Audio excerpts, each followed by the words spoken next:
I'm feeling a little brave today. How brave, you might ask? Well, in this video, we're gonna have a look at the Ferrari 288 GTO, and I'm gonna attempt to give it a little bit of a more modern touch than that of the 80s. So here it is. I'm gonna jump straight into what I want to do to this and show you my idea, my brave idea for this redesign right here. So here it is, the beautiful Ferrari 288 GTO. So how can we make this into more of a modern design? What's the plan here? I want to keep the chiseled proportions of the 288 GTO. This is based on the 308, and the 308 as well is a very beautiful design. I think it's one of the most beautiful designs of Ferrari when you put the correct wheels on it, and when you have this front chin like we have on the 288 GTO, and it kind of brings the whole car closer to the ground, and maybe add something down here as well in the modernization. And then of course you see this line right here, the shoulder line. I kind of want to have it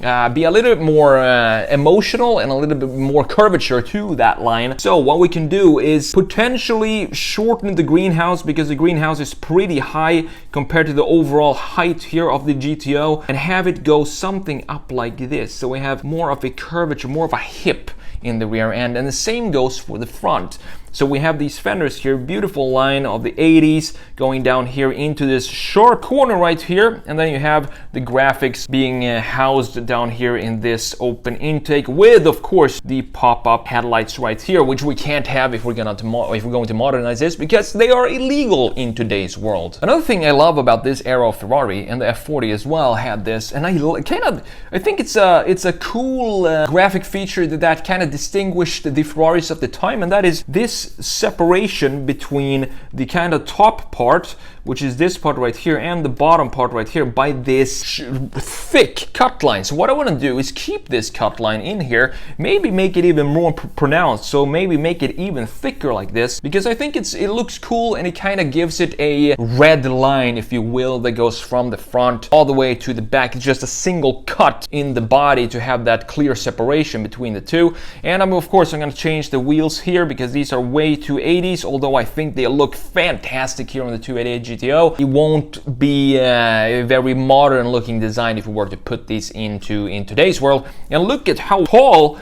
these side mirrors are. Look at this thing right here, just sticking up all the way up here. This of course needs to be modernized as well, and I have to figure out what to do there. One line that I like about that I really love about the Ferrari Italia is the line that goes down here. So what I want to do down here in this area is to create the same kind of line like we have on the 488, and it starts here. It starts here, and then it goes something like this, and then it dips down right here. So create something similar to the 488 line down there in the bottom. And I want to keep this air intake almost as it is, maybe make it a little rounder like this, like we have on the modern 296 GTB, for example, and just bring it into today's era. And last but not least, these graphics, super 80s with these boxy halogen lights here. What I want to do is take inspiration from the Ferrari Daytona SP3 with the very simple graphics in the front end. That means that I'm gonna black this out and figure out some way to have just simple LEDs like this as kind of identifiers for this car. Before we jump into the redesign though, I want to show you the three GTO models that we've seen throughout history. The first one, of course, up here being the 1962 Ferrari 250 GTO. To me, one of the very most beautiful cars of all time is the 250 GTO, and the 275 as well. When it comes to sculptures on wheels, these have a lot of passion in them. They also have a form that follows function, because these are very fast cars for the time. And it goes to show that if you want to create a beautiful car, a beautiful sculpture, you don't want to fight with nature. You want to have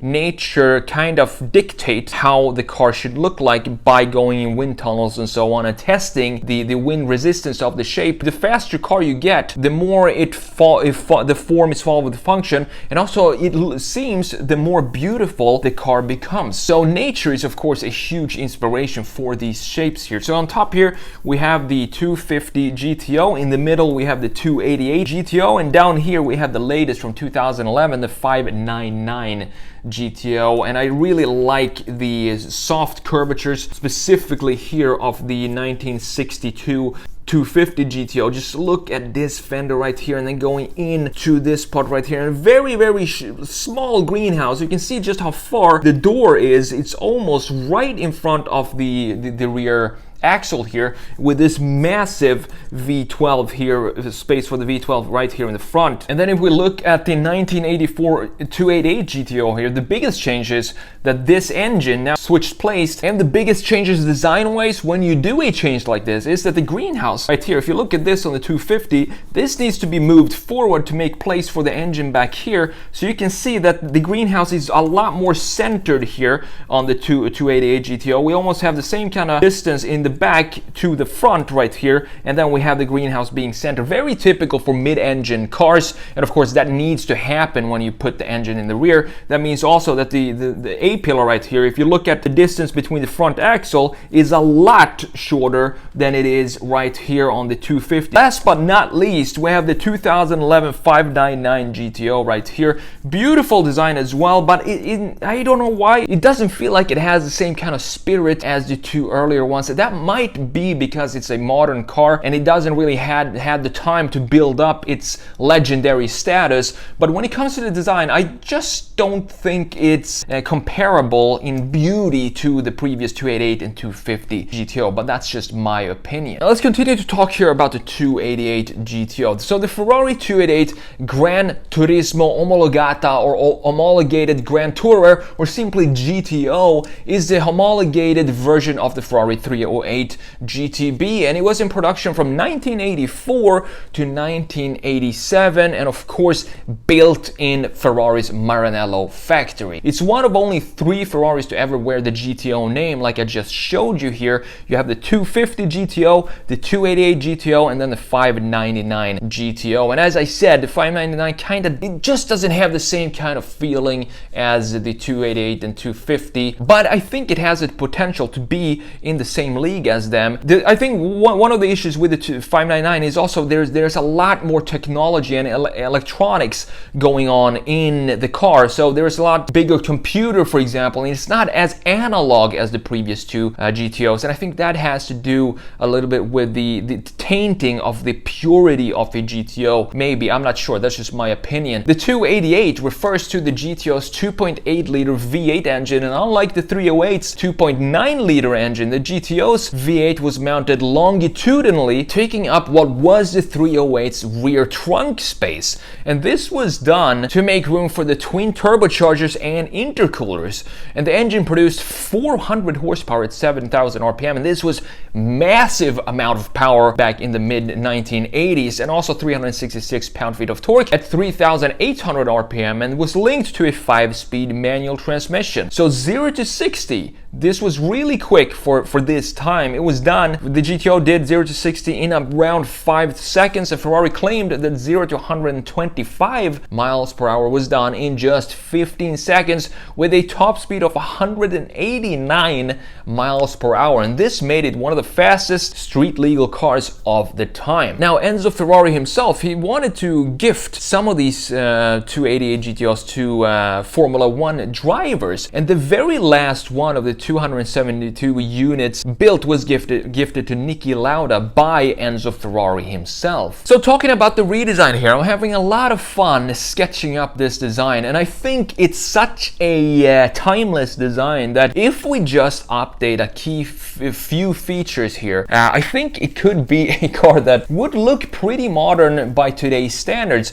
We just need to remove the typical, the in-your-face 80s features and graphics to make it look like a modern car. So it's not really a difficult design to work on because it has such beauty. If we just strip it down to the sculpture of what it is, then all we need to do is just add some modern bits and pieces to this, such as the mirrors, the rims, the wheels, and the lighting in the front end, to make it look like it could be something that Ferrari could make come out today as an almost like an homage to the old 1980s 288 GTO. Now a huge fan of the Ferrari 458 Italia, as I've said many times here on the channel, so I wanted to take some inspiration from that and add a couple of lines in here, specifically in the bottom part of this side view in the 288 redesign here, and have that connection to the modern era of Ferrari. Thanks for watching, and if you're interested in learning how to sketch cars, products, whatever you want, any type of products, you can check out my course down below in the description. Also, don't forget to go and subscribe to my third channel, where I will share the entire